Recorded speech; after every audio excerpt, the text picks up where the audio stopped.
महाभारत कथा।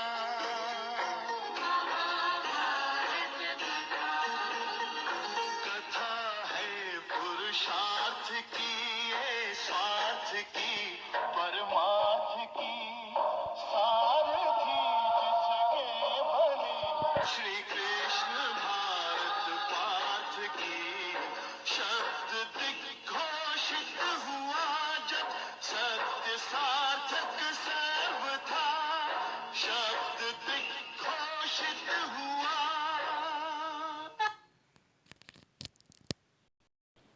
नमस्कार बच्चों, आप सभी का स्वागत है आपके अपने चैनल हिंदी बोध पर।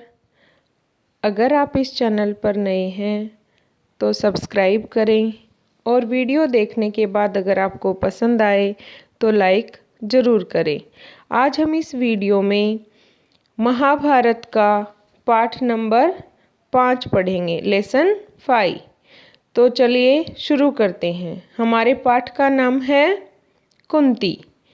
कुंती महाभारत में एक मुख्य पात्र रही हैं जो पांडवों की माँ थी। तो चलिए शुरू करते हैं हमारा पाठ। यदुवंश के प्रसिद्ध राजा शूरसेन श्री कृष्ण के पितामह थे। पितामह होते हैं दादाजी, ग्रैंडफादर। इनके पृथा नाम की कन्या थी और जो शूरसेन हैं उनके किस नाम की लड़की थी? पृथा नाम की। तो पृथा के पिता कौन हैं? शूरसेन। उसके रूप और गुणों की कीर्ति दूर दूर तक फैली हुई थी। रूप मतलब सुंदरता, गुण मतलब क्वालिटी, कीर्ति मतलब फेमस होना।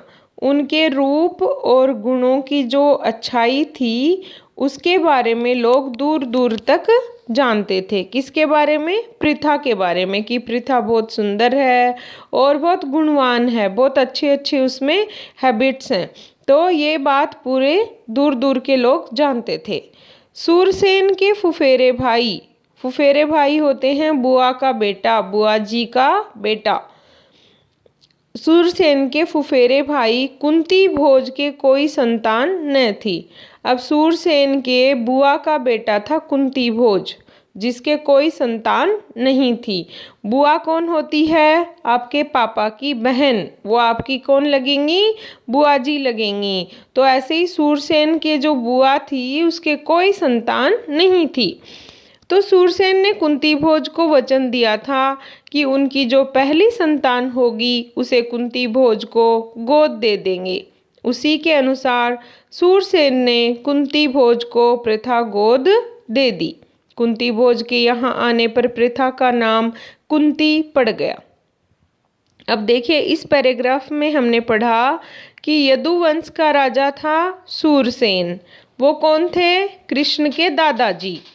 और उनके पृथा नाम की क्या थी? कन्या थी।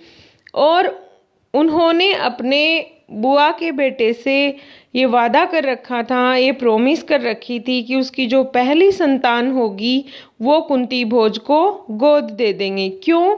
क्योंकि कुंती भोज को कोई संतान नहीं थी। तो कुंती भोज को गोद देने के बाद पृथा का नाम क्या पड़ा? कुंती। अब ये प्रश्न पूछा जाता है कि पृथा का नाम कुंती कब पड़ा? तो आंसर क्या होगा? कुंती भोज के यहाँ आने पर पृथा का नाम कुंती पड़ गया। तो चलिए अगला पैराग्राफ हम देखते हैं। कुंती के बचपन में ऋषि दुर्वासा एक बार कुंती भोज के यहाँ पधारे। कुंती ने 1 वर्ष तक बड़ी सावधानी व सहनशीलता के साथ उनकी सेवा शुश्रूषा की। उसकी सेवा टहल से दुर्वासा ऋषि प्रसन्न हुए और उसे उपदेश दिया और बोले, कुंती भोज कन्ये, तुम किसी भी देवता का ध्यान करोगी तो वह अपने ही समान एक तेजस्वी पुत्र तुम्हें प्रदान करेगा। अब देखिए, जो दुर्वासा ऋषि हैं वो कुंती भोज के यहाँ पर आए। अब उसकी इतनी अच्छी सेवा की, इतना अच्छा ध्यान रखा पृथा ने, कुंती ने, तो उससे दुर्वासा ऋषि बहुत खुश हुए और उन्होंने क्या वरदान दिया कि कुंती, तुम किसी भी देवता का ध्यान करोगी, किसी भी देवता को याद करोगी, तो वो देवता अपने ही समान तेजस्वी मतलब ताकतवर, गुणवान वैसा ही पुत्र तुम्हें प्रदान करेगा। तो ऐसा वरदान देकर दुर्वासा ऋषि वहां से चले जाते हैं। आगे क्या होता है? इस प्रकार सूर्य के संयोग से कुमारी कुंती ने सूर्य के समान तेजस्वी एवं सुंदर बालक को जन्म दिया। जन्मजात कवच और कुंडलों से शोभित वही बालक आगे चलकर शस्त्रधारियों में श्रेष्ठ कर्ण के नाम से विख्यात हुआ। लेकिन अब कुंती को लोक निंदा का डर हुआ। उसने बच्चे को छोड़ देना ही उचित समझा, इसलिए बच्चे को एक पेटी में बड़ी सावधानी के साथ बंद करके उसे गंगा की धारा में बहा दिया। अब देखिए, दुर्वासा ऋषि ने कुंती को वरदान दिया कि आप किसी भी देवता को याद करोगी तो वो अपने ही समान तेजस्वी पुत्र आपको प्रदान करेगा। अब कुंती ने क्या सोचा कि मैं ट्राई करती हूँ कि ऐसा होगा या नहीं। तो उन्होंने सूर्य भगवान को याद किया। सूर्य भगवान को याद करने पर उन्होंने उनको अपने ही समान तेजस्वी और सुंदर बालक प्रदान किया। तो अब कुंती क्या थी? कुमारी थी, बिना शादीशुदा थी। तो उसने सोचा कि लोक निंदा, लोग उसके बारे में क्या कहेंगे, इसलिए उसने उस अपने बच्चे को, यहाँ पर देखिए पिक्चर में दिखाया गया है, एक पेटी में बंद किया और पेटी में बंद करने के बाद वो गंगा की धारा में उसको बहा देती है। तो यहाँ पर दिखाया गया है कि कुंती को सूर्य ने पुत्र प्रदान किया और लोग क्या कहेंगे, क्योंकि वो शादीशुदा नहीं थी कुंती, इस डर के मारे उसने अपने बेटे को गंगा की धारा में बहा दिया, एक पेटी में बंद करके। आगे देखते हैं। बहुत आगे जाकर अधिरथ नाम के एक सारथी की नज़र उस पर पड़ी तो उसने एक सुंदर बच्चा सोता हुआ मिला। अभी यहाँ पिक्चर में हम देख रहे हैं अधिरथ है, उनकी पत्नी है और कर्ण है, जिसने जन्म से ही कवच और कुंडल पहन रखा था सोने का। तो यहाँ यह पिक्चर में दिखाया गया है। तो अधिरथ की नज़र उस पेटी पर पड़ी और उस बॉक्स को जब उन्होंने खोला तो क्या मिला? एक सुंदर बच्चा मिला। अधिरथ निसंतान था, कोई बच्चा नहीं था, तो इसलिए वो बहुत खुश हुए।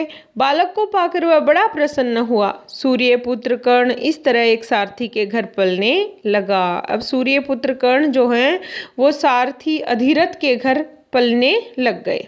आगे हम देखते हैं। इधर कुंती विवाह के योग्य हुई। राजा कुंती भोज ने उसका स्वयंवर रचा। उससे विवाह करने की इच्छा से देश विदेश के अनेक राजकुमार स्वयंवर में आए। हस्तिनापुर का पांडु भी स्वयंवर में शरीक हुए। कुंती ने उन्हीं के गले में वरमाला डाल दी। महाराज पांडु का कुंती से ब्याह हो गया और वह कुंती सहित हस्तिनापुर लौट आए। इस पैराग्राफ में बताया गया कि कुंती का स्वयंवर हुआ और कुंती ने किसको पसंद किया? हस्तिनापुर के राजा पांडु को पसंद किया और उनके साथ शादी होकर वो हस्तिनापुर आ गई। आगे है, उन दिनों राजवंशों में एक से अधिक विवाह करने की प्रथा थी। प्रथा मतलब परंपरा। तो इस रिवाज के अनुसार, इस परंपरा के अनुसार पितामह भीष्म की सलाह से महाराज पांडु ने मद्र राज की कन्या माद्री से भी ब्याह कर लिया। अब इस पैराग्राफ में बताया है कि उस समय राजा एक से अधिक शादी भी कर सकते थे, इसलिए भीष्म की सलाह से महाराज पांडु ने मद्र राज की कन्या माद्री से भी शादी कर ली। अब यहाँ पर हमें पता चला कि पांडु की कितनी पत्नियां थी? 2, एक कुंती और दूसरी माद्री। ठीक है, आगे हम देखते हैं। एक दिन महाराज पांडु वन में शिकार खेलने गए। वहीं जंगल में हिरण के रूप में एक ऋषि दंपति भी विहार कर रहे थे। पांडु ने अपने तीर से हिरण को मार गिराया। उनको ये पता नहीं था कि ये ऋषि दंपति है। ऋषि ने मरते मरते पांडु को शाप दिया। ऋषि के शाप से पांडु को बड़ा दुख हुआ। साथ ही वह अपनी भूल से खिन्न होकर नगर को लौटे और पितामह भीष्म तथा विदुर को राज्यभार सौंपकर अपनी पत्नियों के साथ वन में चले गए और वहां पर ब्रह्मचारी जैसा जीवन व्यतीत करने लग गए। अब पहले पैराग्राफ में हमने पढ़ा कि पांडु की शादी हो गई कुंती और माद्री के साथ। अब एक दिन क्या हुआ, पांडु वन में जाते हैं शिकार खेलने के लिए और वहाँ पर ऋषि दंपत्ति ऋषि और उनकी पत्नी हिरण का रूप धारण करके वन में घूम रहे थे। विहार करना मतलब घूमना। तो पांडु ने तीर चलाया और मतलब उनकी पत्नी मर गई। तो यहाँ पर ऋषि ने पांडु को श्राप दिया कि वो ऐसे ही मतलब जैसे उनकी पत्नी उनसे अलग हुई है ऐसे ही वो भी अपनी पत्नी के साथ अगर कभी भी रहेंगे तो उनका श्राप लगेगा उनको और वो मर जाएंगे। तो इस बात से वो बहुत खिन्न हुए, दुखी हुए कि उन्होंने एक ऋषि दंपत्ति की हत्या कर दी। तो वो वापस गए वहाँ पर हस्तिनापुर और उन्होंने कहा भीष्म को और विदुर को कि ये राजकाज आप संभालो, और वो सन्यासी टाइप होकर कहाँ आ गए, वन में आ गए और अपनी पत्नियों के साथ वहाँ रहने लग गए। तो इस घटना से हमें पता चलता है कि राजा बहुत दुखी हुए और उनको बहुत दुख हुआ, इसलिए वो राजपाट छोड़कर वन में आ जाते हैं। आगे क्या होता है, कुंती ने देखा कि महाराज को संतान लालसा तो है लेकिन ऋषि शापवश वह संतानोत्पत्ति नहीं कर सकते। अब कुंती ने देखा कि महाराज को बच्चे तो चाहिए पर वो ऋषि के शाप के अनुसार बच्चे पैदा नहीं कर सकते थे। अतः उसके विवाह से पूर्व दुर्वासा ऋषि से पाए वरदानों का पांडु से जिक्र किया। तो कुंती ने क्या कहा कि दुर्वासा ऋषि ने उनको वरदान दिए, वो बात उन्होंने पांडु को बताई। उनके अनुरोध से कुंती और माद्री ने देवताओं के अनुग्रह से 5 पांडवों को जन्म दिया। वन में ही 5 का जन्म हुआ और वहीं तपस्वियों के संग वे पलने लग गए। अपनी दोनों स्त्रियों तथा बेटों के साथ महाराज पांडु कई वर्ष वन में रहे। बरस मतलब वर्ष, वो कई साल तक रहे। अब देखो यहाँ पर हमें पता चलता है कि भगवान या देवताओं के वरदानों से या देवताओं के अनुग्रह से कुंती और माद्री को बच्चे हुए। उनका नाम मिला पांडव। क्यों मिला? क्योंकि वो पांडु की संतान थी, इसलिए उनको क्या कहा जाने लग गया, पांडव कहा जाने लग गया। तो ये हमें यहाँ पर पता चला। आगे हम चलते हैं। एक दिन वसंत ऋतु में राजा पांडु अपनी पत्नी माद्री के साथ प्रकृति की सुंदरता निहार रहे थे। ऋषि के शाप का असर हो गया, तत्काल उनकी मृत्यु हो गई। माद्री के दुख का पार न रहा, पति की मृत्यु का वह कारण बनी, यह सोचकर पांडु के साथ ही वह भी मर गई। अब एक दिन पति पत्नी दोनों वन में घूम रहे थे, प्रकृति की सुंदरता को देख रहे थे और जैसा कि ऋषि ने शाप दिया था कि वो अपनी पत्नी के साथ रहेंगे तभी उनकी मृत्यु हो जाएगी, तो पांडु की मृत्यु हो गई और इसके कारण माद्री बहुत दुखी हुई और उसने माना कि उसके कारण उनकी पति की मृत्यु हुई तो वो भी मर गई। आगे क्या होता है, इस दुर्घटना से कुंती और 5 पांडवों के शोक की सीमा न रही, पर वन में ऋषि मुनियों ने बहुत समझा बुझाकर उनको शांत किया और उन्हें हस्तिनापुर ले जाकर पितामह भीष्म को सुपुर्द किया। युधिष्ठिर की उम्र उस समय 16 वर्ष की थी। अब देखो इसमें बताया गया है कि पांडव मर गए और उनके साथ उनकी पत्नी माद्री भी मर गई। अब बहुत दुखी हुए 5 पांडव और कुंती, पर ऋषि मुनियों ने उनको समझाया और उसके बाद उनको भीष्म पितामह को सौंप दिया और उस समय युधिष्ठिर की उम्र कितनी थी, 16 वर्ष। हस्तिनापुर के लोगों ने जब ऋषियों से सुना कि वन में पांडु की मृत्यु हो गई है तो उनके शोक की सीमा न रही, उनके दुख की कोई सीमा नहीं रही, बहुत दुखी हुए वो लोग। पोते की मृत्यु पर शोक करती हुई सत्यवती अपनी दोनों विधवा पुत्र वधुओं अंबिका और अंबालिका को साथ लेकर वन में चली गई। तीनों वृद्धाएं कुछ दिन तपस्या करती रही और बाद में स्वर्ग सिधार गई।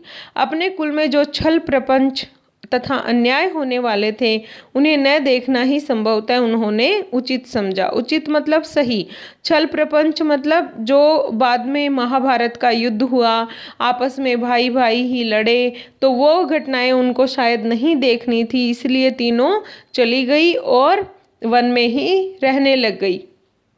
और वन में रहते रहते बाद में वो स्वर्ग भी सिधार गई, अर्थात मृत्यु को प्राप्त हुई।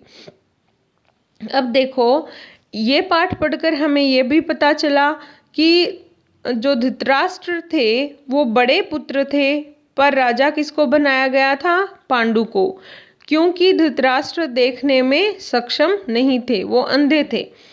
तो जब पांडु ऋषि को मारा, ऋषि दंपत्ति उनके हाथों से मर गई थी भूलवश, तब वो चले गए कहाँ? वन में, और वन में ही रहने लग गए।